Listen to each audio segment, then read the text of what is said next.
All right. Well, as usual, I have time for one or two tops tournaments, and I did manage to pull off another win tonight.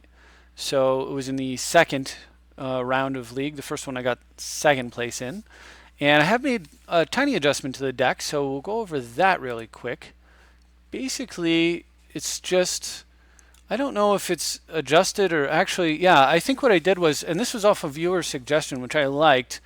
What I've done is I put Expedition Map in here and I put Tolaria West. So we have two more ways to go get Cavern of Souls, which is just so backbreaking in the against the blue decks, and particularly good against the Vial Smasher deck as well as Breya. Part of the reason why we tend to beat the Vial Smasher deck and Breya is going to get Cavern of Souls. But in addition to that, what this also does is it allows as foretold. So you can actually do this funky little tutor chain potentially. Let's say you get as foretold and you tick it to 1. You play an expedition map for free. You pass. So you've only got 3 mana, right?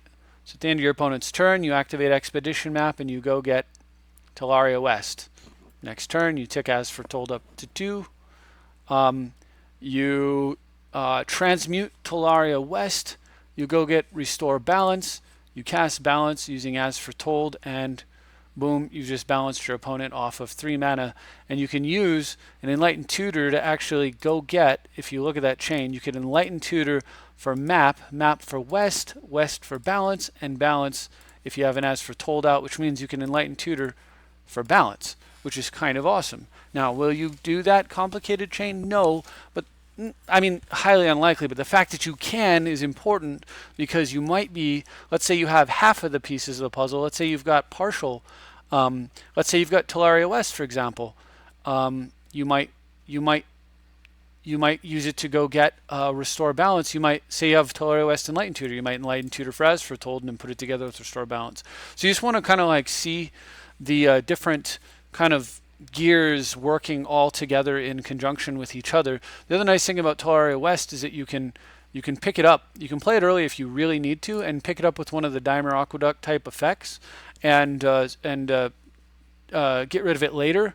And that includes potentially playing it early, Armageddoning, getting a Crucible, replaying it, picking it up, and then using it at that time. So there's options there, and that's kind of interesting. It's also really nice to be able to Weathered Wayfare into Tolaria West, and then Tolaria West into, say, a Mox Diamond, which you can then pay the price for using Weathered Wayfare again. So you Weathered Wayfare into West. Next turn you Weathered Wayfare just a junk land, and then play Mox Diamond off of it, and you've basically Weathered Wayfarers for a Mox Diamond. So under a Winter Orb with a little bit of artifact mana on your side, that can make the orb much more comfortable, either going to get Mox Diamond or going to get Mox Opal, for example. So anyway, enough on the interesting combos. But what we've done is actually cut back on the counter spells. They dropped the 1 mana counter spells and put in the map. I think the map is just so critical. Rather than trying to counter their counter, I'd rather just go get Cavern of Souls and tell them that they don't get to use their counter. So that's how it's ended up replacing the 1 mana counter spells. And of course Tolaria West does the same thing. And then, we're still playing around with as foretold and such, but well, it seems to be working pretty well. As you'll see from these games, if we can get started here. Okay, so you'll also notice a trend. Of course, so first of all, I keep a very crazy risky keep against Sidisi going second. This hand is not very good, but I had some early counter magic to interact. I thought my opponent gets defense grid out. I don't know. I was thinking I'm 1 away from a Jace, right? A turn 3 Jace, and that was the main reason I kept it. Anyway, this turn I had to actually Painful Truth for only 2 because I had to use an Ancient Tomb to do it. So that really was a Painful Truth. And then my opponent goes ahead and Demonic Tutors. He had Expedition Map for an Ancient Tomb and he Demonic Tutors. He gets a Hymn to Torok out as well, but he gets it out just after I get my Jace going. So my opponent's got Sidisi, Crucible, Worlds running off the Demonic Tutor presumably, Jace, Jet Medallion, Defense Grid. Real soon he is going to probably be breaking my back by putting together the combo with Sidisi and going infinite. But on this turn I was able to cast a ready Scroll Rack, kill his Defense Grid with the Rack, and Merchant Scroll for Force of Will. My opponent's turn, he gets Wasteland to go with his Crucible.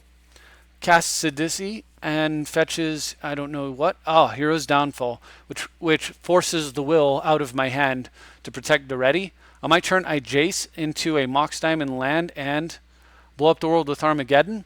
Sacrifice Scroll Rack with the ready, killing his Crucible of Worlds. So his Armageddon, the Armageddon effect, leaves me with just lowly Jace at the ready, a Mox Diamond versus my opponent's Swamp and Jet Medallion. And if he can't get rid of the ready very quickly, that Jet Medallion's going straight to the graveyard. Of course, I won't sack Mox Diamond to do it. I'll just plus up the ready and then take it out. So I also knew that the top card of my library was land, thanks to Jace. So my next draw phase was going to be land, and then I was going to activate Jace again. So very interesting, like awkward keep, and then I had to deal with a defense grid him to Torok play with Crucible World's Wasteland combo off an Ancient Tomb, but we put it all together, and we get to move on to round 2. I thought I was going to just get knocked right out. Oh, I got to remember to push the button. I did have my viewers explain to me the button. Methany actually told me about it. I need to remember to use that button. All right, so game 2 is Jace the Blind Sculptor, and you're going to start to see a trend here, and that trend has to do with this guy having 35 wins. And that trend is everybody's trying to get on the Vial Smasher gravy train. In fact, they're just playing Dots' deck.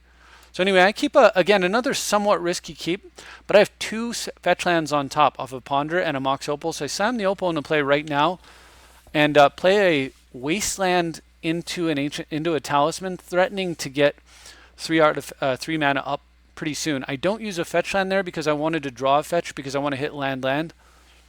I've got Counterflux, so I'm feeling pretty safe. It's amazing how safe Counterflux makes you feel.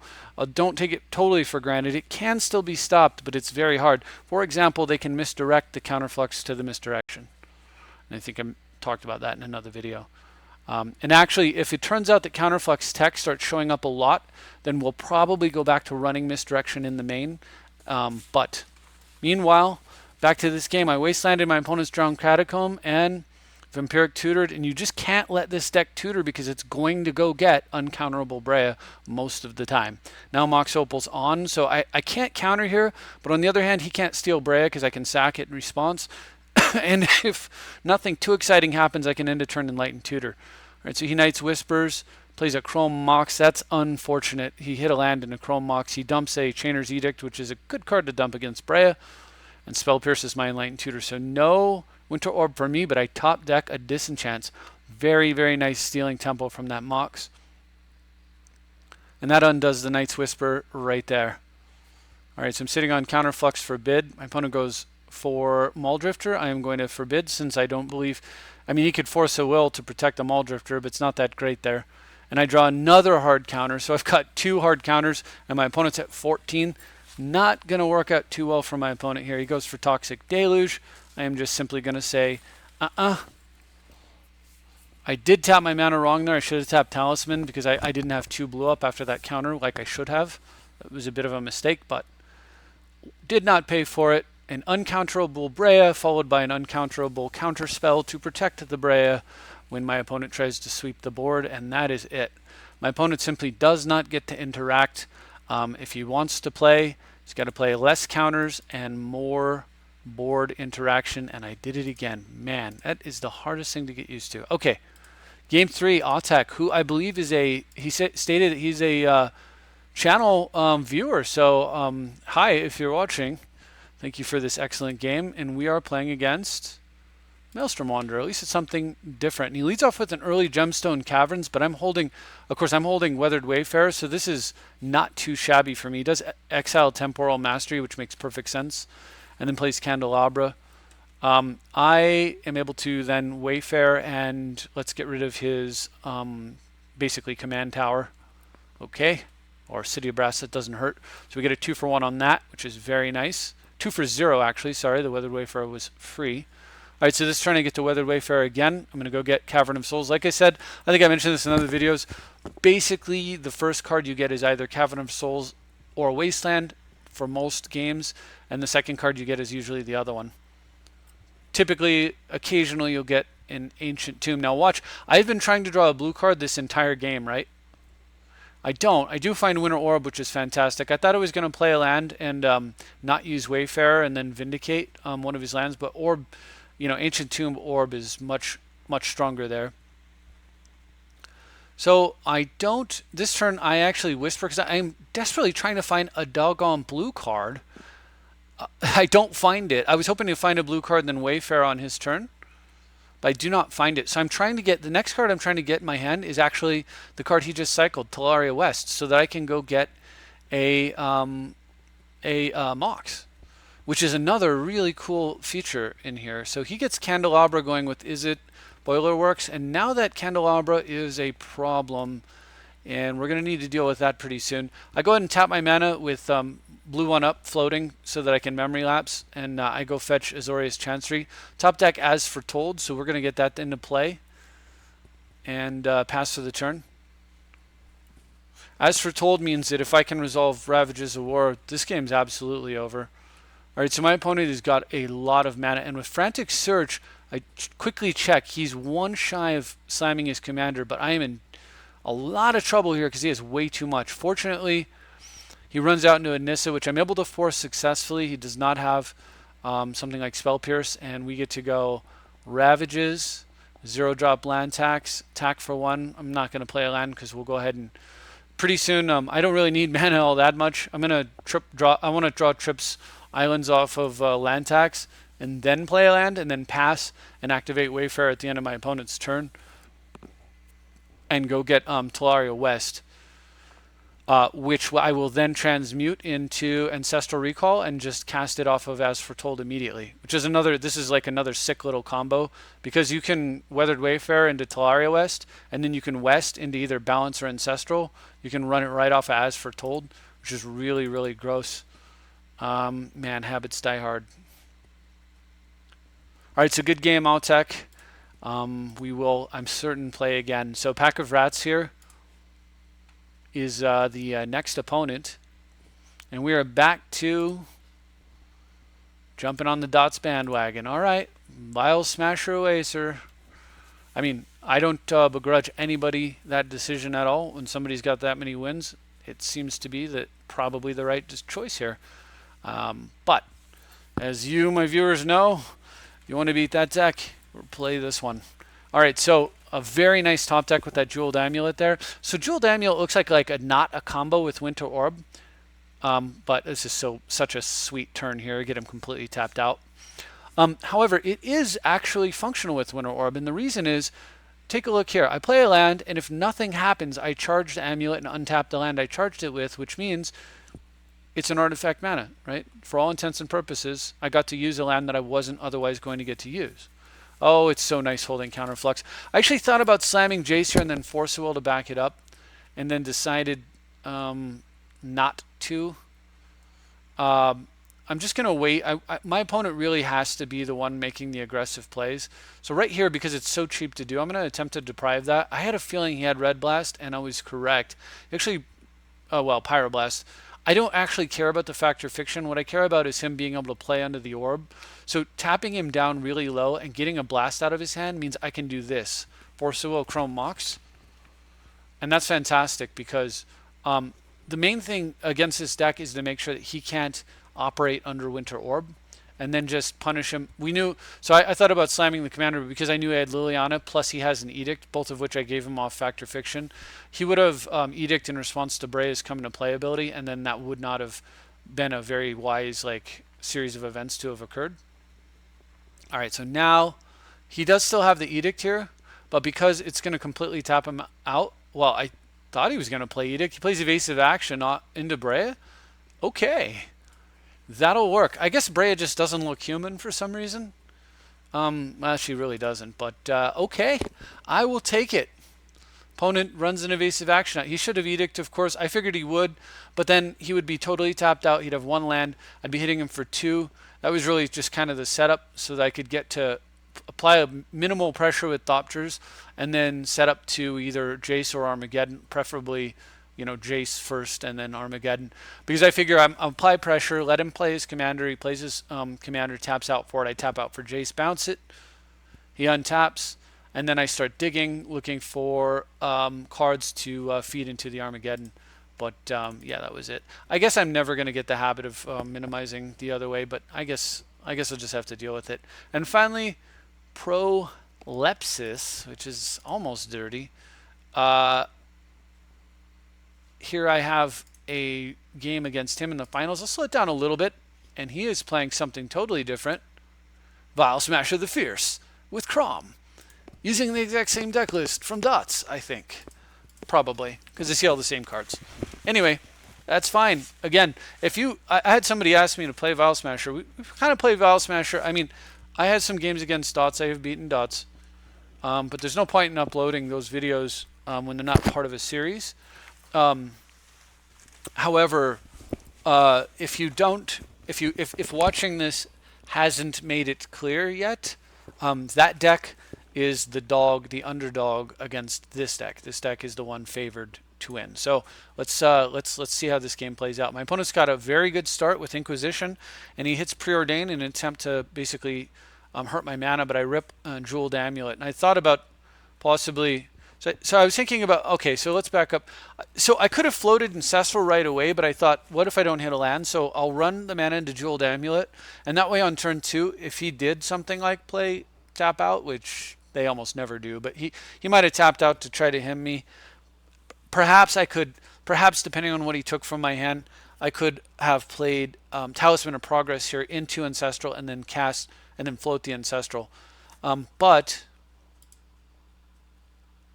I decide that I'm a little bit nervous about running into a counterspell because it's a very bad thing if my opponent has one. So I go ahead and just float the Ancestral and hope that I'll find some land next turn.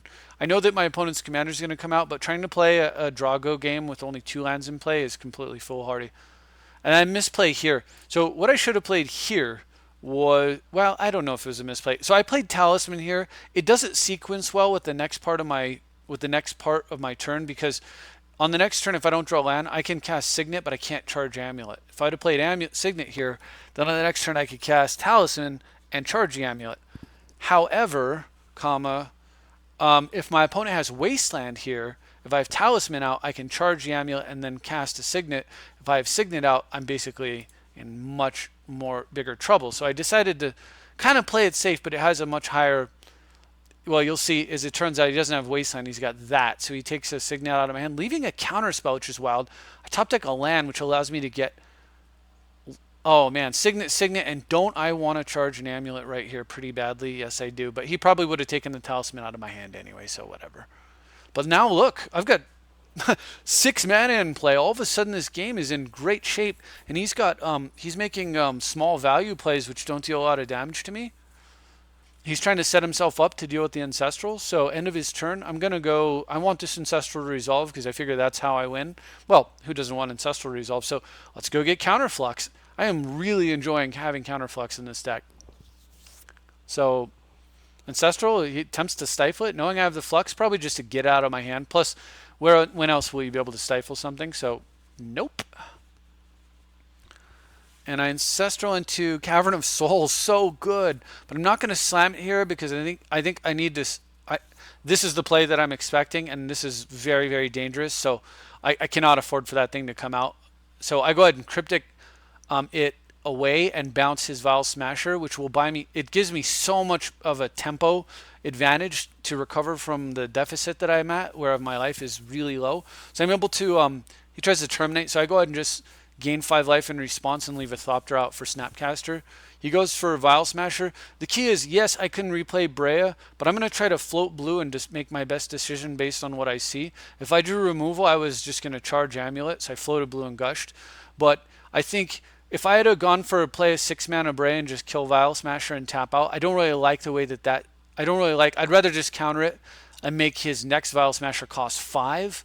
So that I can then play Breya and kill it, and then it costs 7. You know, so the goal is just to make Vial Smasher unplayably expensive. So my opponent is under the orb now, and he tries to win with Snuff Out on a bird. Not gonna work. Sorry.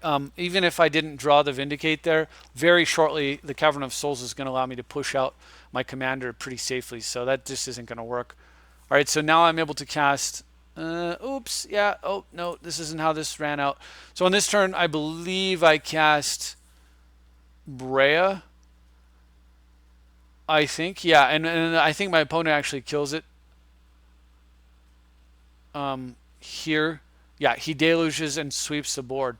So then I untap and I cast Dak Faden, and then I'm able to DAC away Dark Confidant. So we're gonna have we have a little bit. We kind of glitched out, but it's almost like we recovered. Did we? Can we? That would be fantastic. No? Okay. I'm sorry. Well, we bugged out. I didn't know we were going to bug out. But so I DAC away Dark Confidant, and I don't remember what the other card was. Oh, and I DAC. So I draw two. I get rid of Dark Confidant, some other, a land, I think it was, and I find myself a the other 3-mana Planeswalker. I find myself Duretti, right? So on the next turn, I'm able to I Confidant again, and I can't remember what I find, but basically I get the ready down. I start building up counters on it. Now I have both Dak Fade and Duretti running with a counter spell, and then pretty quickly, and my opponent's under Winter Orb, and a couple turns later, I end up casting an uncounterable Breya with 2 blue up, tons of guys in play, all that stuff I mentioned in play, and then my opponent just gives up. I mean, there was no, like, he's not going to do anything about my board whatsoever. He can't fight a counter war over me, which frees my counters to attack his plays rather than protect mine. And that's really the advantage of the Cavern of Souls, is that it just lets you force them to try to fight a counter war over their plays because you don't have to fight one over yours.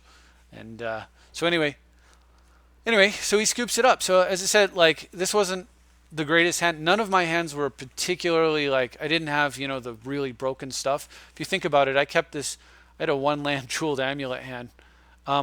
But this deck just comes together really well and does really good things against the top decks of the format. So this is really, like, if you want to be the, if you want to go out and you want to take out the strongest decks, I mean, this is the deck for you, I think. So anyway, hopefully you enjoyed it. I do like having 33 lands also, by the way. Just, if you can get more lands in without actually putting more lands in, like having the map and the other thing, it's like I have 34 lands actually, but I really don't. So it's very nice because you want to draw as few lands as possible, but as many as you need. And finding that balance is always the goal. So, and sometimes finding this balance is the goal.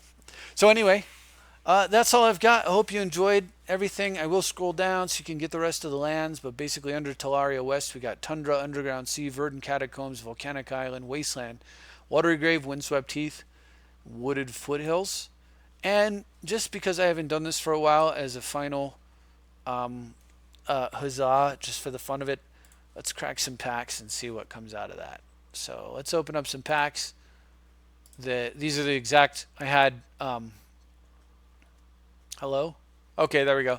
This is, what did I pick up today? This is between today and I think yesterday. So let's open all of these from the last 2 wins. Yeah, 8-8 and the 4 win for today. So let's see what we get. Yeah, let's do it. It's fun. 138 new items seems good. Well, that looks nice. All right. So Masterwork Cryptic, Wrath. I don't know what that's worth. Porphyros might be worth something. Now we're moving down to the garbage, right? Rolling Horror. Oh, Thoughtseize. That's got to be good. What else? Ooh, Walking Ballista is hot right now, too. I imagine. Is that a foil Wrath? I didn't know you could get foils in here. That's pretty spiffy. Abundant Maw. Okay, so now we're in uncommons, and I don't think Wasteland shows up in uncommon. I think it shows up in either rare or mythic rare, so we're not going to get that. But all right, well, that's cool. Probably not going to get the value that I opened it, but I got some fun out of it, and we'll load it up on play points. So cool. Well, I hope you all enjoyed watching this video. Thanks for watching. I'll see you next time, and go out there and smash some vials.